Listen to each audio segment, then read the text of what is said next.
Good morning, Janet Gorand here from Tribe Sober, as I hope you can see from my new sign above my head. Today I want to talk about our Sober Spring Challenge.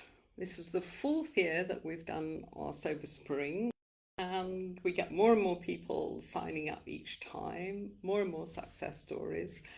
And it's a lot of fun because what we do is we take a group of people through 66 days together, and they keep each other on track.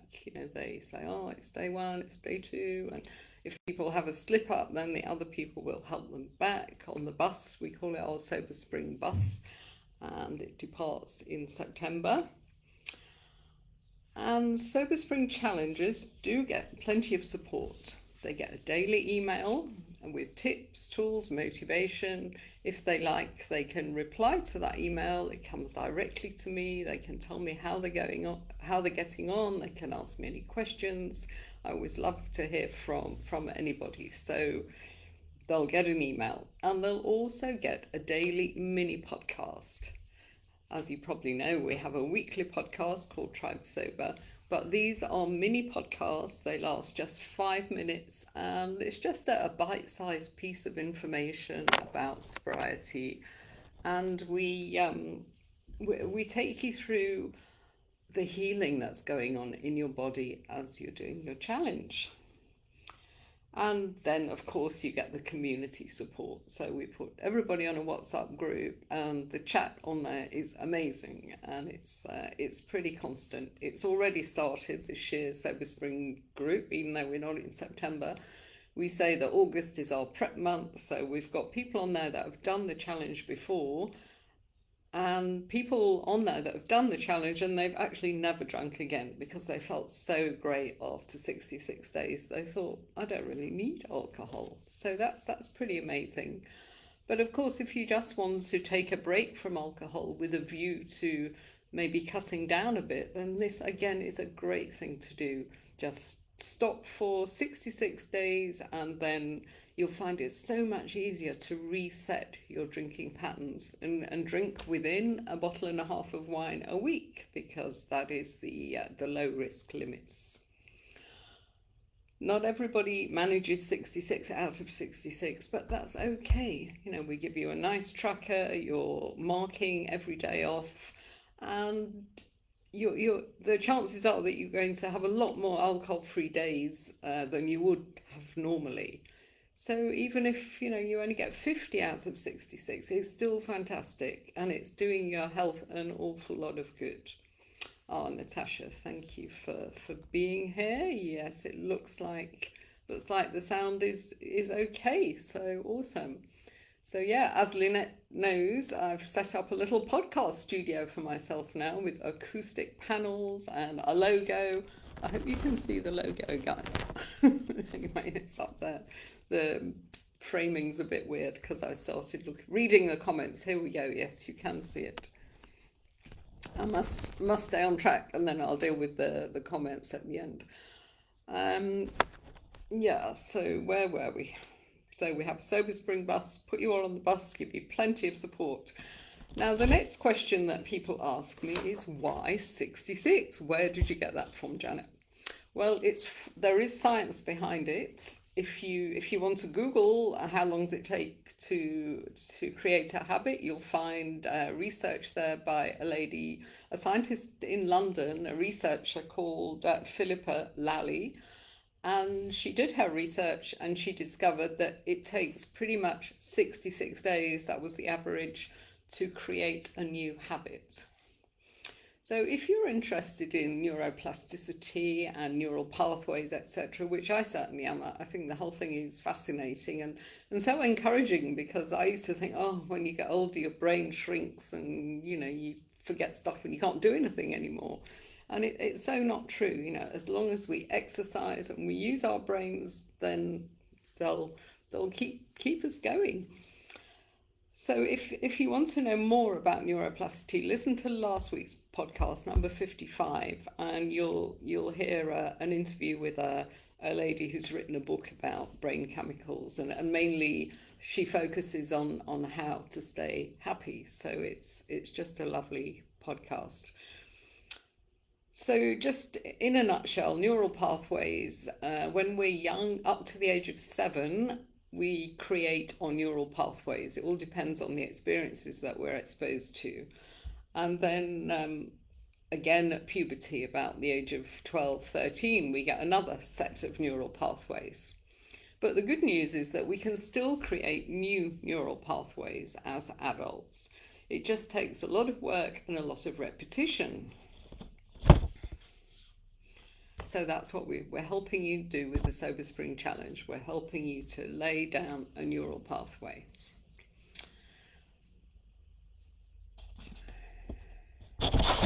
I think a nice analogy for neural pathway is to think of your brain as a jungle.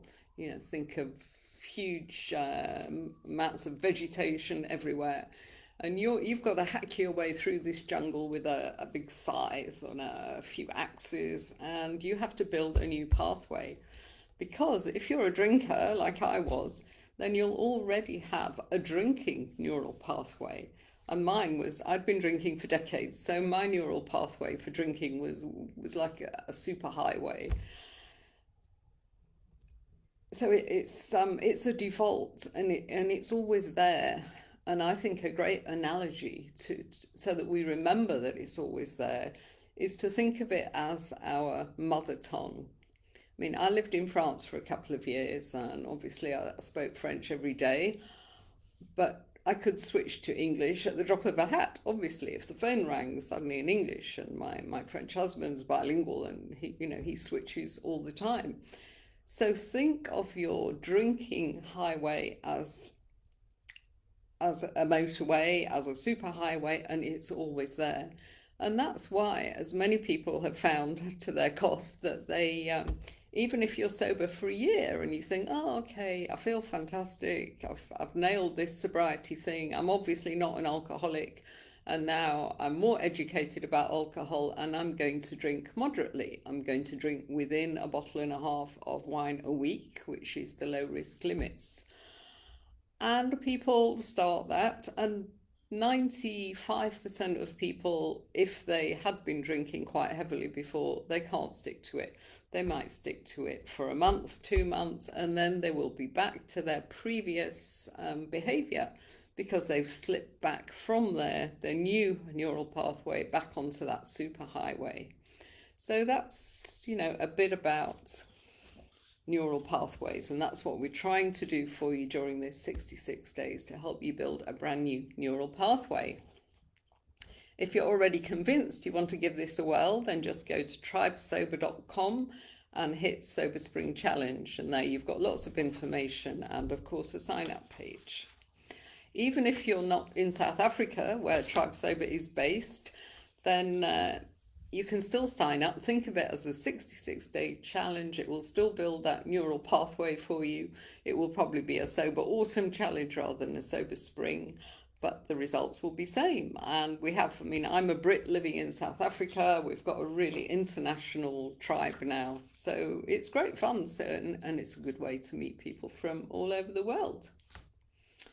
So let me get to my reasons now. I think in the graphic that I did for this, I think I said 6, but true to form, I've got 8 here, and I could have got 20, but I just ran out of time.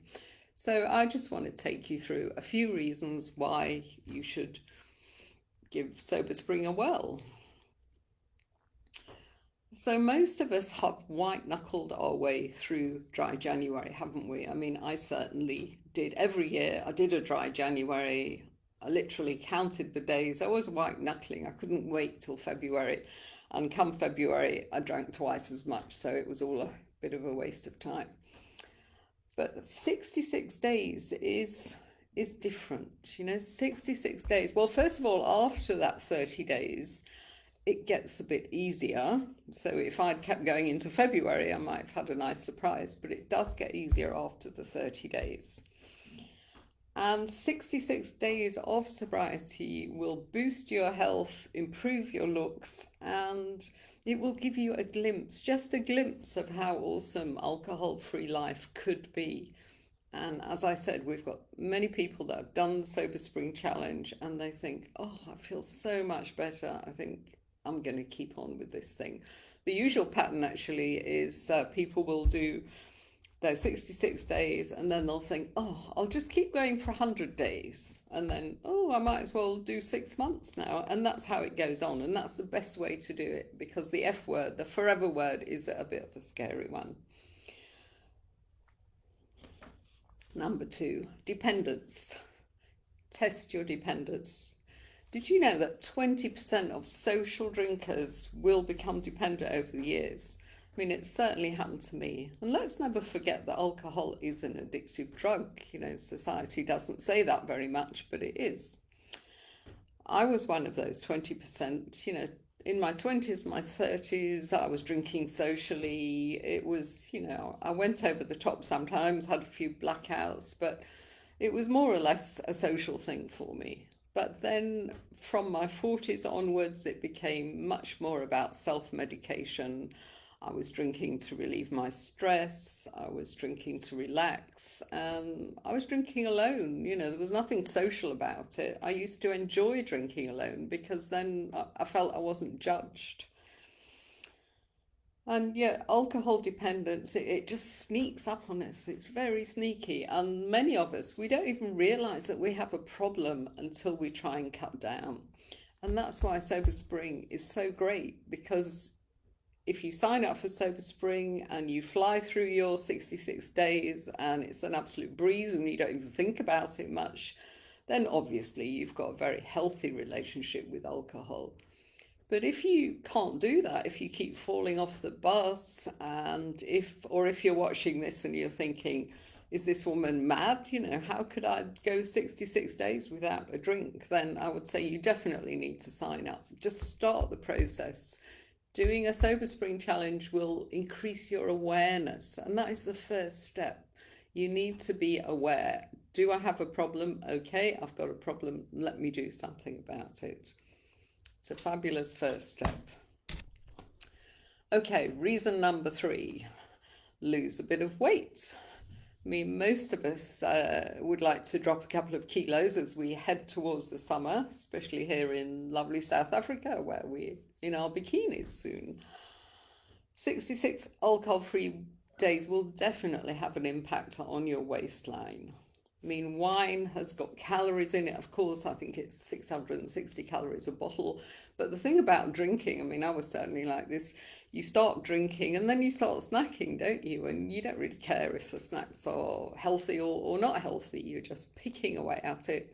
And I used to, after a few glasses of wine, I'd convince myself, oh, I was fine as I was. You know, I wasn't fat. Of course I wasn't fat. And I wasn't fat, but I was definitely a couple of kilos more than I would have liked to be. And only now I'm sober have I managed to ditch those kilos for good.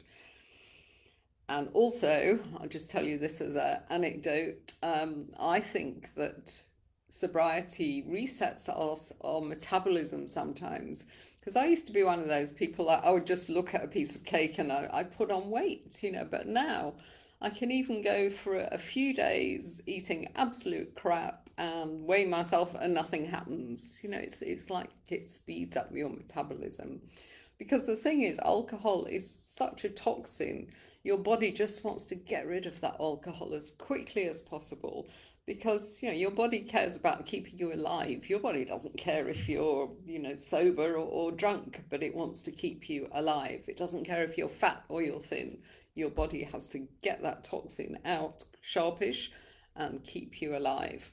And the thing is, the food, burning up the food that you've eaten with that alcohol, that comes next in the queue, because that's not going to harm you. It might make you a bit fat, but it's not going to kill you. So your body has to prioritize the most important thing. So let me summarize. I've done the first 3 now, haven't I? So 66 days will make such a difference, much more difference than a mere 30, than dry January. Number 2, you need to test your dependence. And number 3, you can lose some weight. So let me carry on with number 4. One of the things that keeps a lot of people trapped, I think I was one of those as well, it keeps us trapped in our drinking is that we dread telling everybody because, I mean, society is bonkers, isn't it, really? But it's undeniable that alcohol is the only drug we have to justify not taking. You can say, oh, I've given up that heroin stuff, and everyone would be delighted, wouldn't they? Or, oh, I'm trying to go easy on the coke these days. And you say, yeah, well done, keep at it. You say you've given up drinking, and you get looked at as if you're crazy. And the reason why I raise this is that Sober Spring gives you a fantastic excuse. You can just say, oh, I'm doing the Sober Spring this year.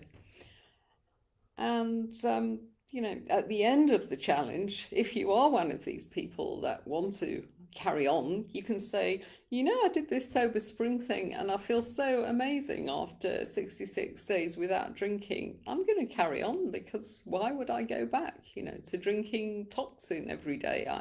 I exercise, I do yoga, I eat organic. Why would I drink a bottle of poison every night? So it's not at all congruent with our wellness fascination these days. So it's a great excuse. Ridiculous that we need an excuse, but it is an excuse. You can just say, I'm sober curious, I'm taking a bit of time off alcohol, I'm on a health kick. And, who can really argue with that? Whereas if you say, oh, I'm giving up alcohol, and forever everyone will say, oh, are you an alcoholic then? And it's just tedious, especially if you're relatively introverted like me and don't want to be the center of a great debate about whether or not alcohol is good for you, because obviously you're going to get those comments, oh, but red wine is good for you. You don't want to miss out on the benefits. I mean, all complete crap, but that's how it is. Oof, don't get me started on that one. Right, number 5, better sleep. Drinkers only get 2 cycles of REM sleep a night, and we need 7. When you stop drinking, you'll get more of this REM sleep. And of course, that's the deep restorative sleep. That's when you dream. And interestingly, a lot of people in early sobriety, they have drinking dreams, and it terrifies them because they wake up thinking, oh my God, what happened? Have I broken my challenge? And of course they haven't, because they were just innocently sleeping. But your body has a kind of REM, I don't know how to put this, it comes back quickly because you've been suppressing it for all those years that you've been drinking, and then you stop drinking and the REM comes back with a vengeance. And if, like me, you have a Fitbit, then you can monitor your sleep on your Fitbit and you can see how much REM sleep you're getting. And every morning I look now and I think, yeah. And interestingly, it might be psychological, but I do feel better when I've had more, even after 6 years of sobriety, my REM varies. But when I get a lot, I do feel amazing. So remember that you'll start sleeping well. You might struggle a little bit at the beginning because your body's so used to it, but hang in there and your sleeping patterns will adjust and you'll sleep like a baby, like you haven't for years. Because if you've been drinking for years, then it means that you've never really had enough sleep. So you've got this chronic fatigue going on. And of course, while I'm on sleep, no more waking up at 3 a.m., with anxiety. Oh my God, what did I say? What did I do? How did I get home? I feel terrible. Or even if it's not that extreme, just waking up in the morning and never feeling really on par. That's what happens when we drink. We never really feel 100%. Next one, freshen your looks. Even after just a couple of weeks, you'll lose that puffiness. I can tell drinkers now. It's quite funny. I look at them sometimes. I think that one could do with a bit of tribe sobering. So yeah, you'll lose puffiness, your skin will clear, your eyes will sparkle. when I was drinking, my cheeks were always red, and I hated it. And I used to pile on the foundation. And I even used to go to a beautician sometimes, and she used to stick needles in my cheeks to join up the veins. I mean, how mad was that? She should have said, stop drinking alcohol, although I guess she wouldn't get my money then. so red cheeks, no problem anymore. And if you don't believe me about this looks thing, then just go to tribesober.com, click on the little graphic that says grab your freebies, and there's some nice freebies there to grab. But you'll find a picture of a lady that came to one of our workshops in Cape Town when we did physical workshops. We do them online now. And Nicola took a selfie when she was sitting there at the workshop. And she took another one. It was actually 100 days later. And the difference is absolutely amazing. That is such a motivator. Just look at that picture if you do nothing else. Number 7. Okay, boost your health. Of course, COVID is going to be with us for some time, I fear. It doesn't seem to be going away, does it? We're still here in Cape Town. We're supposed to be the epicenter now in South Africa. We've still got plenty of cases, and we hear about other countries, don't we, where it seems to be coming back. So we need to keep a strong immune system so that we don't fall prey to this horrible thing. And yeah, we have to accept that alcohol damages our immune system. And one of our lovely tribes, she was telling us on Clubhouse the other day that she'd been seriously ill with COVID. And she's convinced that if she was still drinking as heavily as she used to, then she wouldn't have survived. People that end up in hospital, in ICU, that are heavy drinkers, their odds of survival are reduced dramatically. So remember, that there's been a study, I think it was in London, it was the New Scientist magazine, and they put their whole staff on a dry January. And they monitored their health throughout, beginning and end. And the health benefits in just 30 days were dramatic. I can't remember exactly what they were now, but it was all about, blood pressure coming down and, all the vital signs that we look at, and the blood tests were so good. So just, 30 days has a dramatic improvement. So you can imagine 66 days. So give your health a bit of a boost, or a big boost, should I say. Number 8.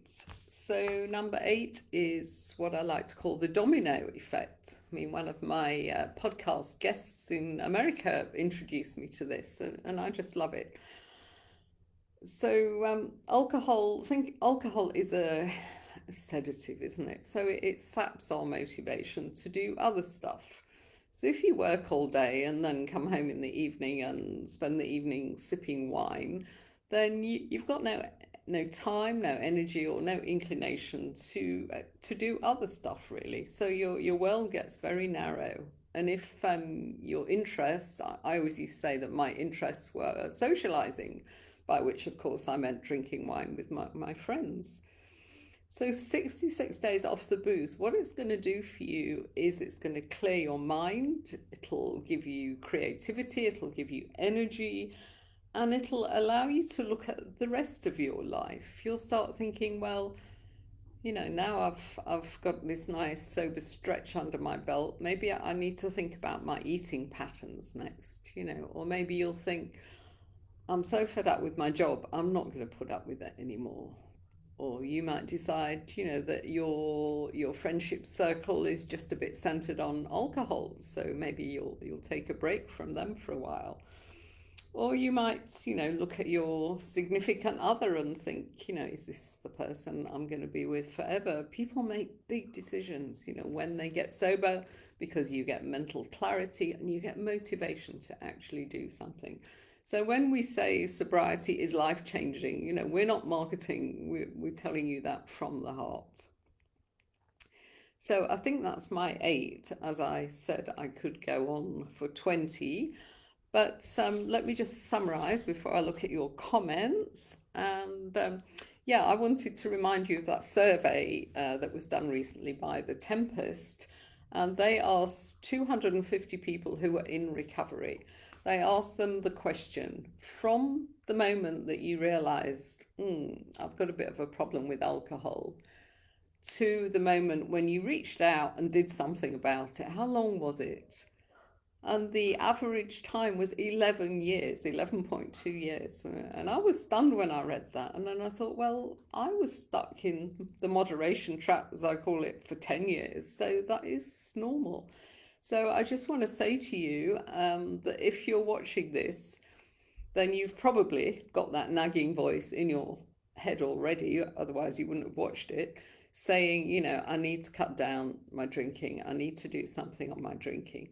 So don't wait 11 years, because it's a lonely time and you feel like a failure because you can't do it on your own. Just reach out.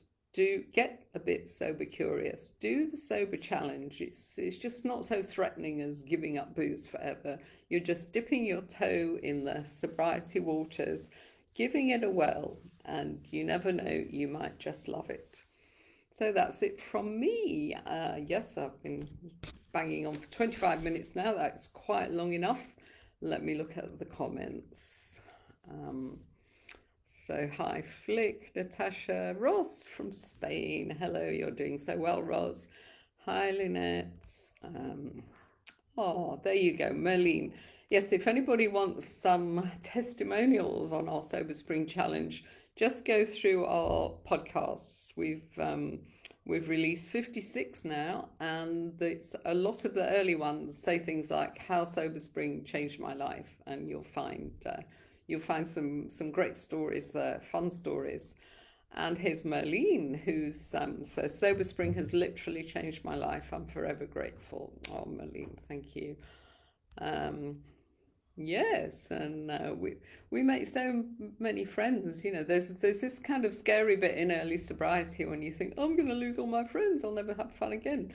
And then you meet the tribe, and you've got a whole bunch of new and awesome friends, people you would never meet. Love the studio. Oh, good, you can see my sign. Oh, intermittent sound loss. Okay, yeah, it sounds like some people have got good sound. Yeah, huge win. Yeah, each time we set a goal, we get a dopamine hit. Yeah, Lynette and I are just on a roll with our happy chemicals thing now. Lynette's going to start coaching around how to fire up your happy brain chemicals. I'm going to build it into Tribe Sober program, the 7 steps. Being part of a challenge with other people also helps connection. We get oxytocin, engaging and connecting with the group. Yay. Yes, great advice, Merlene. Don't let an upcoming social event stop you.